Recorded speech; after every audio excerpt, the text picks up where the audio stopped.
Welcome to the Substream magazine interview with Substream's Ashley Oken and Orlando, Florida's hard rock band, Dark Divine. Enjoy. So, I love everything about the whole goth horror, like, thriller aspect of Runaway. And I know it's a very, it's like a highly personal song, right? So, what inspired the track? Because I know it's like your latest one. A lot of different factors kind of came into writing Runaway. As far as lyrically, I would definitely like to wait for Anthony to hop on the call. Yeah. He'll soon be hopping on here soon. Because I don't want to speak for him personally. But there was definitely a lot of different factors that went into writing Runaway. Let me shoot the guys a message just real quick for you. Yeah, sure. I like the background you have going on. It's very, like, cool. Thank you. You're welcome. So how did you hear about us? Actually through Facebook. I just saw the page pop up and I was like, oh, this is cool. And it was during the open verse collab with the Motionless in White, the TikTok. Oh, okay. And I was like, oh, this sounds awesome. So I just ended up following you guys from then on. And I think you're one of the best bands, like, in the scene right now, honestly. And I hope a lot more good things happen from, now on. Oh, well, thank you. You're welcome. I'm happy you found us. It's definitely been, when we started out doing this, we didn't expect the response to be as good as it's been. We were just a bunch of friends just writing some music, really enjoyed the horror genre of things and the metal genre of things, and for it to all kind of come together the way that it did, it's been absolutely surreal. Do all of you come from that same genre, or are you guys just from different genres coming together to make this one thing? So as a band, we were all the guys were actually local to the Orlando area. I'm the one band member that's 2 hours away in the Pinellas County, Tampa area. Mm-hmm. So I had been playing in a band that was centrally located in Florida, and that's kind of how I met them. And we all kind of just decided, hey, it'd be cool to kind of set up a supergroup type thing of local musicians at the time. And that's kind of how it all came together. We were all in metal bands before, and we all shared the similarity of liking metal music. And then we also shared the similarity of all loving the horror genre.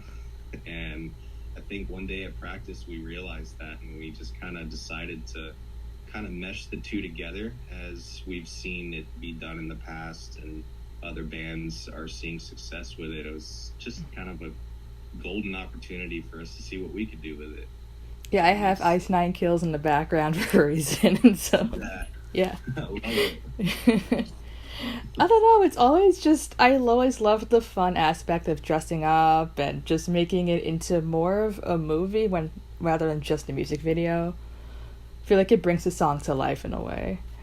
Absolutely. And I'm the member of the band where everybody kind of has to tame me down and calm me down, because the ideas that I have is just not within budget sometimes, or a little too Hollywood.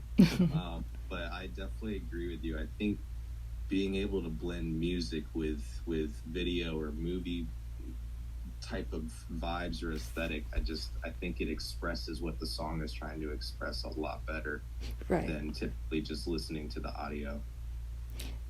Yeah, I mean, especially for people who, I guess, learn better through visual means, it's more helpful.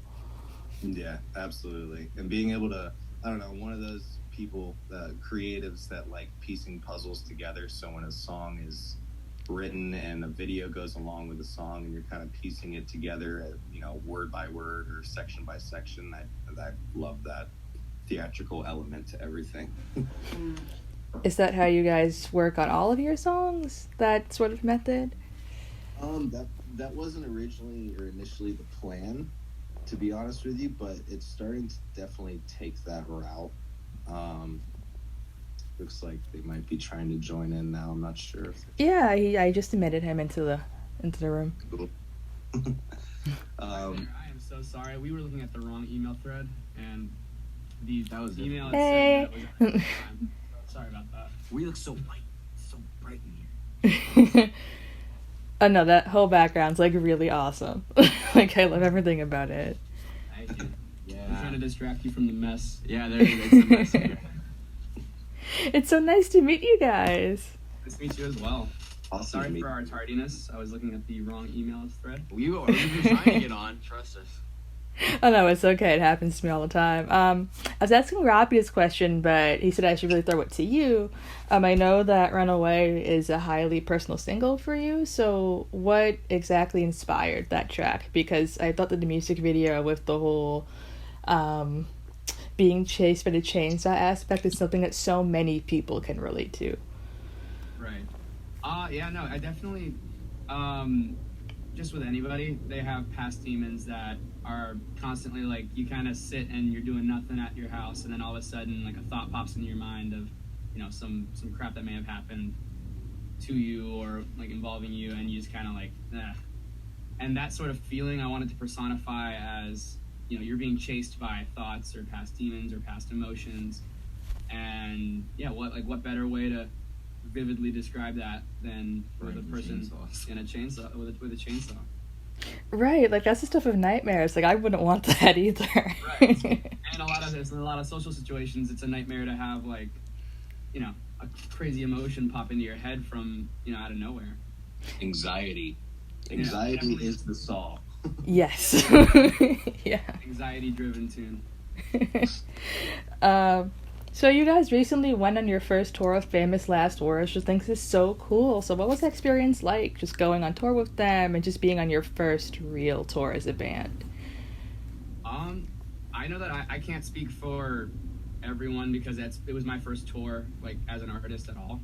Mm-hmm. But I know that it was definitely one of the greatest, like, show experiences that I've ever had, because I've played shows where you have a couple people in the audience that know you, and and you play in your local town and you have a bunch of people, and you reach outside of that and there's no one who knows you.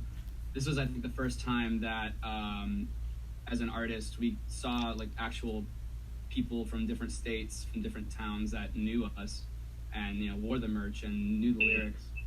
And that's the first time I've ever experienced anything like that. So what was it like for the rest of you? I guess, you know, you guys haven't had that experience before. Yeah, I know Robbie hasn't been on tour. That was his first tour as well. I had been on a tour like in 2017, I think. It was so long ago. I was fresh out of high school, and it was one of those situations where it was a band that didn't necessarily, it wasn't a smart decision to go on tour, you know, financially and everything. Like, we didn't have much of a reach, but it was a great experience, and it did help me understand, like, the process and, you know, what to expect. So coming into this tour, it was nice to have an idea of what it would be like, but then it ended up being way, like, such a better experience. Just, we had a better team, we had, like, great people, and as Anthony was saying, it was just such a shock to, like, go to all these cities and have people singing the songs, and, like, some people that we know just you know, on social media, who reach out to us all the time, and meeting them in person and like getting to connect with people. It was an amazing first time experience, and it just gets us excited for the future, because if it's like that from the get-go, I just can't imagine, like, as we progress. Absolutely, yeah. For sure, like, going on tour for me, especially with this being my first tour ever as a musician, it was really cool to see, like, the support that we receive online through all of our social media, but then to actually see it in person, to the point to where we even had people driving hours on end just to come see us and meet us and support what we're doing. That's a feeling that can't ever be replaced. That was probably the best part about going on tour, and also getting to hang out with my buddies all day and get on each other's nerves here and there. Naturally. I'll also say it was definitely, like, we've been anxious to play live ever since you know, we released Halloween Town. I think it's been, like, a good year in the making, like, this live show. So to finally put it on a stage and finally see it come to, you know, fruition in person, it was such a gratifying thing, because, you know, we've been working our asses off behind the scenes, so now you can finally put some stuff into the light. and show people. I was going to ask about that because it has been so long in the making. How did you guys plan out the show and sort of just know what your set list was going to be, what you guys were going to do? So we definitely wanted to hold off playing shows until we had a legitimate, set list of songs that we were going to release. So that in and of itself was the first decision, that we're not going to play a show until we have, we're not going to, put covers into the set or anything to fill in a time slot. We're going to wait until we have a full, EP that we can play for people and that they could actually go ahead and listen to. As far as building the live set, we just practiced every time we had a new song that we could add to the set list. Every Friday we just kept practicing, getting clean. Even before we knew we had the tour secured, we were just practicing just because it was fun to hear those songs played live. Mm-hmm. And yeah, it was just that end goal in mind was to make that first show a show to remember. So I think that's kind of what fueled the drive to build a show. But yeah, it was just basically practicing in a room until we were for ready. For a year. Yeah, going crazy. And with Halloween Town, I just loved the whole vibe of it. So was that, I guess, I was gonna go with that. Was the whole vibe of the song supposed to just be about Halloween? Or is that there's a wider message to it? What made what made you want to make that one the first single? So originally when we all got together to form a band, Halloween and spooky culture wasn't really a part of what we were aiming to do. We were just we didn't know what we were going to be. We just were talking and we're making songs and making demos. Halloween Town was by no means the first demo that got made. But we found that in casual conversation, every time that we would talk, it would be about our favorite horror movies or Halloween Horror Nights and all these different things. And we kind of naturally came to the conclusion that I think we're about this kind of spooky life. And I made the lyrics for Halloween Town just as sort of a celebratory, get into a spooky spirit kind of a song, and everyone just kind of vibed with it, and it ended up being kind of what we're known for. It's not really a deep song by any means. It's just sort of a atmospheric, get into the spooky, October feeling, and it's just a vibey song. So, and when we first started the band and got together, a lot of us didn't know each other. I didn't know Jay very well. Me and Robbie were in a previous band together, but I didn't know Anthony very well. I didn't know our bass player very well. So as Anthony was saying, as we were hanging out and getting to know each other and the chemistry, we would just get distracted by talking about horror movies and all that, and just movies in general and that kind of thing. So it was cool because it was something that brought us together, and it was something that everyone was so passionate about that we're just able to naturally just fall into it. It was just, it felt right after that. So that's awesome. I love Halloween stuff too, so I was immediately attracted to that video. I was this is everything I love. That's what we noticed. So many people are actually really into Halloween than you would expect. Everybody's yeah, Halloween all year. We're fuck yeah, why not? It's I thought that too. Yeah. And I love that Circles, the second single, such a different vibe from Halloween Town, right? So I guess, what direction are you guys trying to go in? Is it just Halloween 24/7, or you're gonna just see how things go as you grow as a band? I'm definitely a fan of not confining yourself to a box in terms of what's possible. And that song was definitely, especially with the breakdown in that song, it was sort of not even as a writer, but just as a vocalist in general. I wanted to try to push what I thought I could do with my voice. And that song was more or less just a song to kind of cover some more bases in what's possible. It being the first EP, we wanted to kind of cover our bases and see what worked and what gets a good response. And so that way when we go into the next phase of Dark Divine, we have an idea of what people, want from us. And that's kind of what that song was, is just trying something different, just for the sake of it.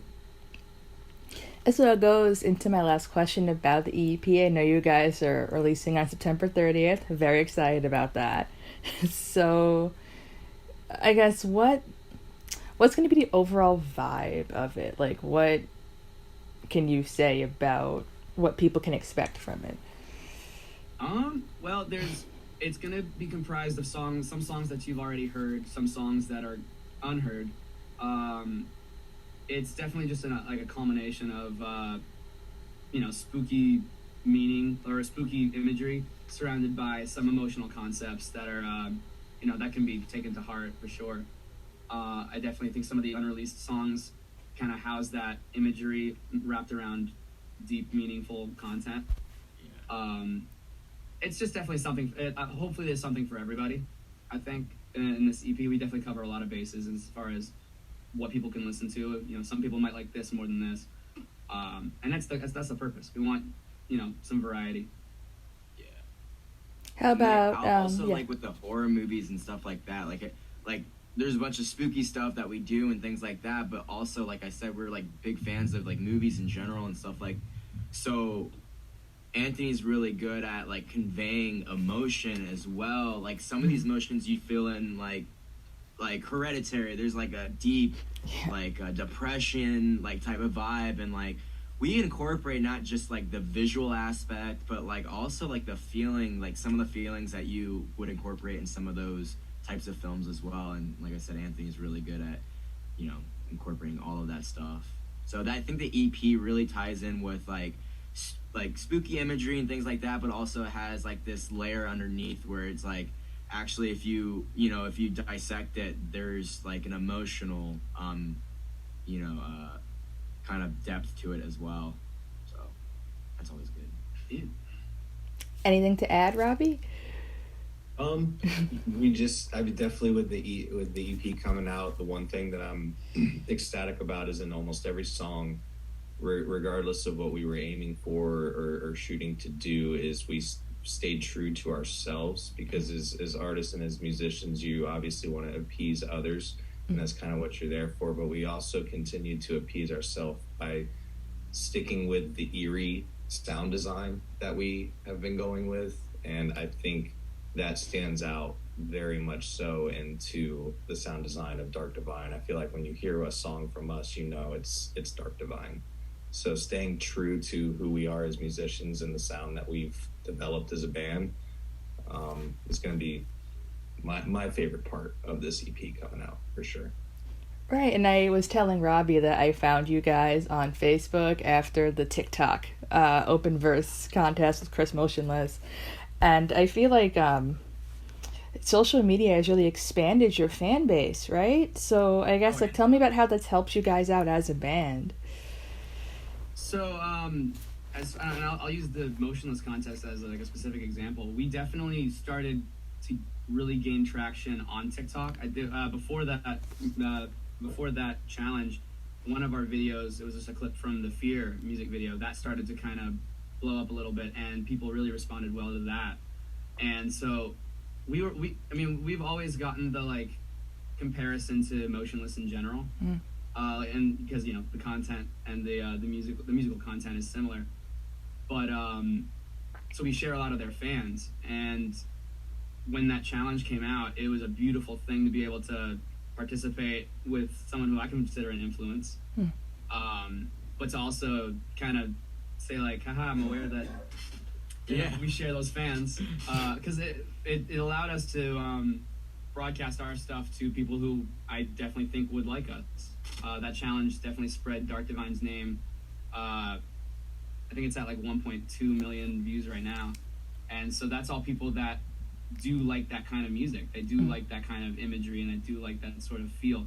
And so I've always said that like whether I win this competition or not, I do think that we have already kind of won in terms of like broadcasting ourselves to an audience that definitely likes that kind of music.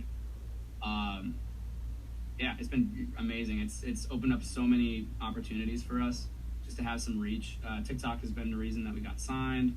It's been the reason that we're in kind of cohorts with the people that we're involved with right now.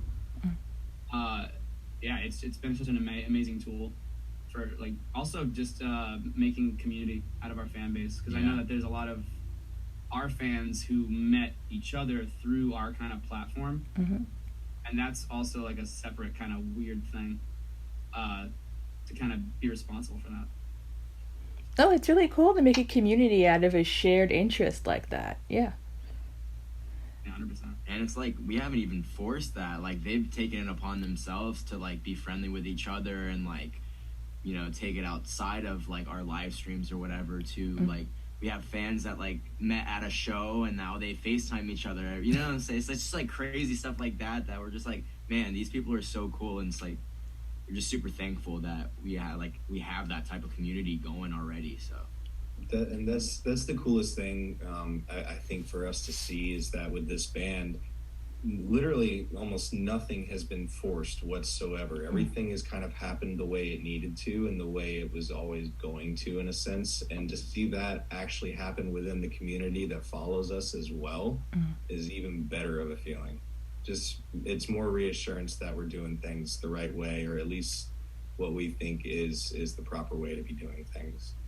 Right. One last question. So I remember reading that you, Anthony, are a big fan of Courtney LaPlante from Spirit Box, which I am too. I totally understand that.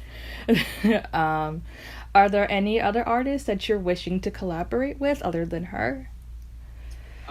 Definitely Sebastian from Bad Omens. He or Noah Sebastian. Sorry.